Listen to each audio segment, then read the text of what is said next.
but, c'était de faire médecine. Mhm. C'est vrai que les parents m'ont beaucoup poussé à choisir cette série-là, Pourquoi c'est toujours les la parents qui science. poussent les gens à être médecins? C'est quand même bizarre. Mais je vais avouer quand même que mon père, il me voyait grand top modèle et grande femme d'affaires. Il Oh, m'appelait, il m'appelait Naomi Campbell. J'ai pas la taille oh, qu'il faut, c'est vrai, mais oh. voilà, je Tu crois avais il l'allure. voyait, voilà, Oui, mais j'étais passionnée par la mode, je d'accord. voulais participer à des concours de Ouais. beauté, voilà. Bon, je crois que Non, non, tu as j'avais pas tous toujours les le style. Non, mais critères. tu as le style, t'inquiète, tu as le style. Donc, et puis il me voyait femme d'affaires, peut-être parce que j'avais ce côté déjà toute petite Hmm, du commerce. d'accord. Voilà, je Chercher vendais le des cap. croquettes au Ah. collège et il y a cette anecdote là où des cousins arrivent à la maison pendant Mhm, des vacances et mhm.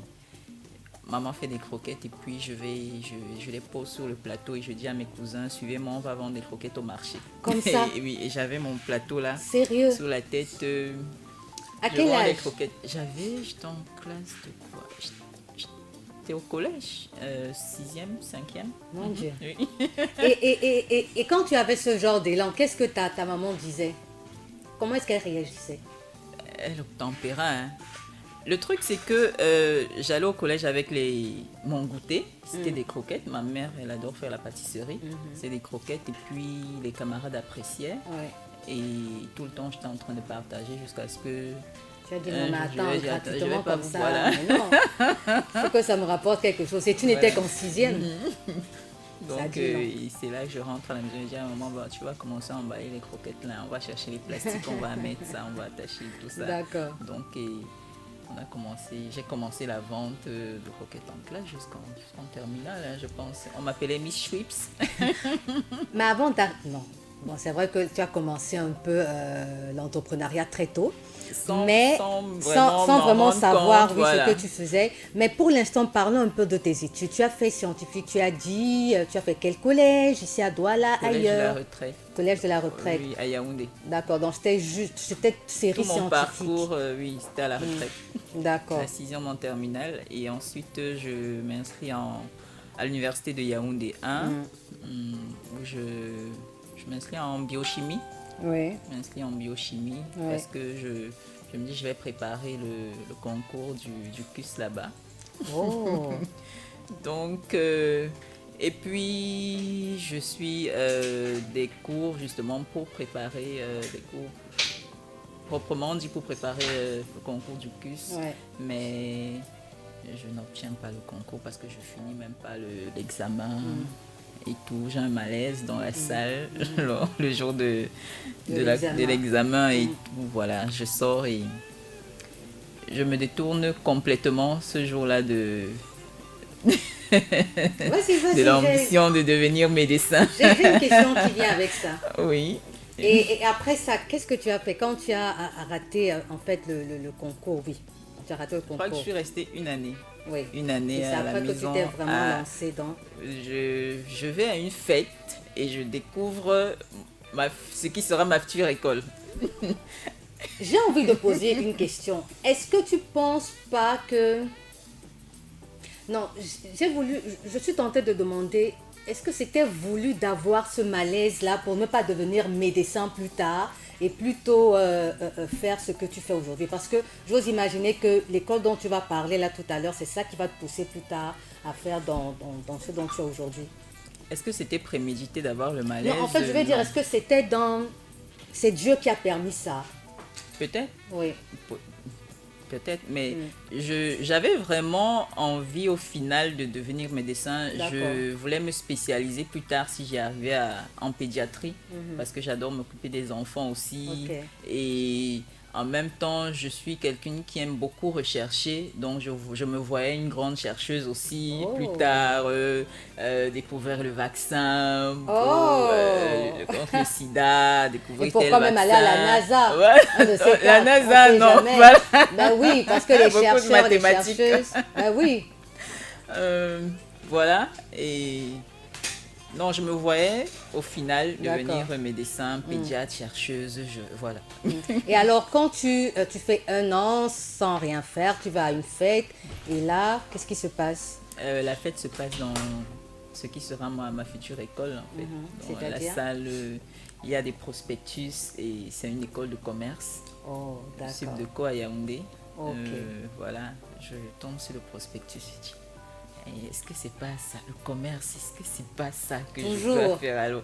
Parce que... la recherche de l'argent. ouais, la recherche de l'argent, parce que à cette époque-là, j'ai déjà perdu mon papa et Oh, je motive ma maman à ouvrir une boutique, une shop ouais, au quartier. ouais. Donc j'étais déjà dans le commerce sans me rendre compte vraiment que c'est ce que j'aimais. Ouais. Donc, lorsqu'on ouvre la boutique, je vais au marché, j'achète un seau de beurre, un seau de chocolat. Je vais à la boulangerie. Je me bouscule avec les livreurs de pain là. Je Eh ben, dis, dis donc. servez-moi du pain, moi je dois aller vendre et tout Donc, ça tu à avais la déjà boutique. la niaque de la femme Voilà. entrepreneur. Donc, il fallait aller à l'école à 7h30. Donc, le réveil c'était à 5h. Ouais. J'allais chercher le pain à la boulangerie, je revenais vendre le pain chargé avec le beurre, comme on dit au quartier et tout ça. Et ensuite me préparer pour l'école. Je filais à l'école, le soir je revenais et c'est à la boutique que je restais D'accord. réviser, faire les devoirs et puis vendre. Et comment, voilà, là en fait, on voit un peu quelle a été ton évolution scolaire et académique et comment tu tombes dans cette marmite de l'entrepreneuriat entre guillemets. Alors, comment commence l'aventure dans les produits capillaires, dans le style beauté africain? Qu'est-ce qui te fait? Parce que, en fait, quand je lis un peu ton profil, je me rends compte que oui, tu es dans l'entrepreneuriat, dans les produits capillaires, mais c'est plus tourné vers l'africanité de la femme. Comment ça se passe? Comment tu arrives là? Tu en arrives là? Euh, À la maison, j'étais celle qui aimait s'occuper des cheveux de maman, des cheveux de ma petite sœur, de mes cheveux. Ouais. J'allais de moins en moins avec le temps au salon de coiffure, dans les instituts de beauté, parce que je le faisais toute seule à la maison. C'est vrai que j'étais défrisée et donc je me défrisais toute seule, je me coiffais toute seule, je défrisais les cheveux de maman toute seule, ma petite sœur toute seule. Donc j'aimais m'occuper des cheveux des autres, même des copines. Et puis un jour, je me dis, c'est à quoi ressemblent nos cheveux. Je touche ma repousse. Je vois, il y a une différence entre la repousse et la partie défrisée. Je me dis, c'est ça nos vrais cheveux. Et puis je coupe tout. Là, c'est en 2012. Je coupe tout et j'adore ma nouvelle texture de cheveux. Je me dis, pourquoi est-ce qu'on nous cache ça depuis? C'est ça le vrai Donc, toi, cheveu c'est même crépus. pas en fait ce mouvement qui est en vogue, Napi, qui t'a poussé à le faire. Non, pas vraiment. Et puis je me suis dit, j'étais enceinte. Et quand je tombe enceinte, je me dis, si c'est une fille, est-ce que j'aimerais lui défriser les cheveux? Est-ce que j'aimerais lui faire ça? Je me pose des questions. Si c'est une fille, est-ce que je mettrais des mauvais produits sur sa peau? Est-ce que je mettrais des produits nocifs sur ses cheveux? Ouais. Et puis voilà, De les fil en recherches, aiguille. voilà, sur l'entretien du cheveu crépus. Parce que j'étais focus sur le soin du cheveu défrisé, les cocassiens et autres. Et donc, je me focus sur l'entretien du cheveu crépus, les soins de la peau aussi, et tout, voilà. Et je fais dans le blog Kinky Hair Girls Kinky Hair Girls. sur les réseaux en 2016. Et je crée ce blog parce qu'une femme me dit au boulot un jour que je suis moche avec mes cheveux crépus, il faudrait que je me les défrise. Non, Que mais je souille la femme en fait avec les cheveux. Je la cherche depuis cette femme parce que sérieux? moi j'aimerais lui dire merci, c'est elle qui m'a Attends, encouragée. une femme africaine, une femme... Oui. D'accord. Donc Ok. elle me dit ça, ça ne me choque, mais alors pas du tout. Je me pose, je rentre à la maison, ça me dit qu'on dit ça à toutes les femmes qui portent leurs cheveux crépus. Parce que moi j'étais nouvelle dans le truc. Ouais. Et donc chaque fois qu'une femme elle aborde ses cheveux naturels, ils étaient tout courts là. Je les peignais pas, j'aimais l'effet, voilà. Les tresses, les petits pompons. Vraiment, tout ce qui était bizarre sur mes cheveux, ça passait. En fait, parce tout ce qu'on trouvait bizarre. voilà, à tout ce l'époque. qu'on trouvait bizarre, voilà. J'aimais ce côté coiffé, pas coiffé. qui sort de sentais, l'ordinaire. voilà, je me sentais mieux comme ça en fait, Ouais. qu'avec des cheveux lisses au final. Les perruques, je les ai mis de côté, les greffes, j'ai mis de côté et tout. Et voilà, je crée le blog, je me dis, il faut absolument que je motive, que j'encourage d'autres femmes qui, comme moi, dans la rue, à qui on s'adresse souvent comme ça. Moi, je vais dire de manière méchante quand même. C'est méchant de dire à une autre femme qu'elle est moche avec parce qu'elle porte ses cheveux au naturel. Je suis désolée de dire Voilà. ça, mais c'est un peu bête même. Donc, une chose en entraînant une autre, les filles me demandent mais qu'est-ce qu'on va mettre sur nos cheveux alors? Donc en fait, le à blog l'époque, a attiré quand même beaucoup de femmes. oui, beaucoup quand Ok. même. Beaucoup. Et Les à femmes ma étaient grande intéressées surprise, par le style. Bon, je veux dire nappy, mais si je dis nappy, tu vas dire non, c'est pas trop ça. Mais par le style retour aux sources. Oui. Donc, et voilà, à l'époque, on n'avait pas de produits, je ne savais pas où prendre des produits locaux. Oui. Donc, on était obligé de commander souvent les produits de l'autre côté, en France, aux États-Unis, les grandes marques dont on entendait parler sur les réseaux, sur YouTube et tout. Et puis, un jour, je suis dans ma cuisine, je commande des intrants, je commande du beurre de karité, je commande des huiles végétales. Tu commandais le beurre de karité à l'époque. Oui. Alors qu'en fait, on a Je le beurre de savais, karité voilà, parce que au Cameroun. Personne ne non? valorisait Oui, vraiment, vraiment oui, ça. oui, tu vois. Jusqu'à ce que je découvre que on a tout ici. Au Ben nord, oui. on a du beurre de On karité. a du beurre de et karité, tout, on voilà. a le cacao qu'on peut également faire ici, le beurre de cacao. Mon Dieu. Donc, je fais des mélanges. Je vois que ça donne quelque chose. J'essaye sur ma tête, j'essaye sur la tête des copines. Et puis, pendant 2 ans comme ça, là, je suis dans ma cuisine et Tu es au labo. au labo.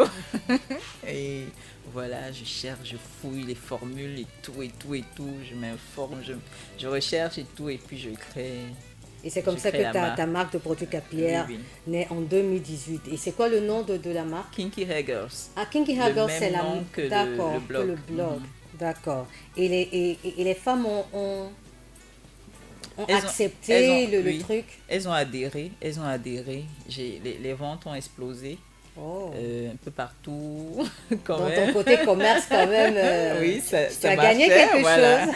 J'ai pas fait les études de commerce pour Oui, rien. hein? Donc voilà. Ah. Ça, c'était, mais pour le moment, j'ai envie de dire que j'ai mis une pause sur Ok. la marque parce que je veux me relancer. Je prépare des choses Quelque encore plus chose. belles. Voilà. J'ai vu sur ta page Facebook, tu montres même comment préparer des produits capillaires à base de plusieurs produits locaux. C'est très intéressant.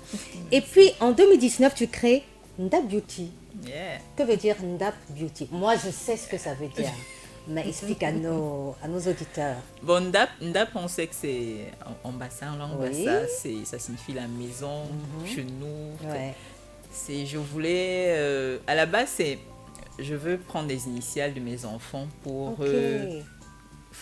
créer un nom d'entreprise. Mhm. Je prends N qui est Ndiki, ND en fait qui est Ndiki, et puis je prends A, les initiales, les premières lettres de prénom de moi, Ange, mon fils Albert, l'autre Azaël. Je me dis ok, ça fait Nda. Qu'est-ce que je vais ajouter après pour que ça sonne bien? Et puis je fais Nda, Ndap. Pourquoi Beauty, pas? oui. Et puis je voulais, en créant une entreprise, créer un espace qui soit aussi chaleureux, un espace où quand on entre, on se dit on va prendre soin de mes cheveux là-bas, ce sera comme à la maison, voilà. Et Ndap Beauty, c'est une maison de prestation de services de beauté bio et de distribution de produits locaux. Donc, ça c'est fait. On a parlé de tes entreprises. Est-ce que tu prévois de faire, même si tu veux pas en parler en profondeur. Mais j'ai souligné quelque chose tout à l'heure. Tu fais partie, en fait, tu as adhéré à un mouvement appelé Africana Womanism. Qu'est-ce que c'est? C'est, comme je disais dans mes nombreuses recherches, Ouais. je tombe sur une auteure qui est aussi professeure d'anglais, Clénora Hudson. Clénora Hudson, oui, qui parle de ça. Et beaucoup de personnes me considèrent souvent comme une féministe par rapport à mes prises de position et On tout. va en parler tout à l'heure. Ouais. Et donc, je me dis, au final, je me définis plus comme cette dame-là, en fait. C'est-à-dire Je suis pas une féministe. Comment? Je ne sais pas. Déjà, c'est quoi la définition du féminisme? Parce que sur les réseaux, on va avoir de toutes les couleurs. Alors j'ai essayé de trouver la définition du féminisme. Il dit c'est une doctrine qui préconise l'égalité entre l'homme et la femme et l'extension du rôle de la femme dans la société. Est-ce que tu es d'accord déjà avec cette définition? Oui, Oui. oui, quand même. Mais maintenant, entre ce que la définition dit et ce qui est réellement, Ouais. ce qui est pratiqué, je crois qu'il y a des femmes qui vont un peu dans À l'extrême. tous les sens. Voilà, ça va dans tous les sens. Moi, je suis plus pour la femme qui a besoin de l'homme à ses côtés pour combattre des maux, pour combattre des vices et tout. Je ne suis pas pour le féminisme où on va émasculer un homme. Et lui dire Alors, que voilà. je reviens sur l'Africana Womanism, qui est en fait un terme inventé par Clenora Hudson Weems. C'est un mouvement fondé sur la culture africaine et l'afrocentrisme. Est-ce que tu te reconnais dans cet afrocentrisme? Moi, je suis africaine, donc c'est comme si on me dit, est-ce que tu te reconnais être africaine? Oui. Je suis africaine. Ouais. On est tous des Africains. Maintenant, je pense que la femme africaine en particulier, et même l'homme, hein, on a perdu de nos valeurs. On a perdu de D'accord. nos valeurs d'antan. D'accord. Et notre combat en tant que femme ne devrait pas être semblable à celui des Européens, des Occidentales. On n'a pas les mêmes combats en fait, parce qu'on n'a Justement. pas les mêmes cultures, on n'a pas Justement. le même passé. Pendant que je faisais mes recherches, on parlait de féminisme noir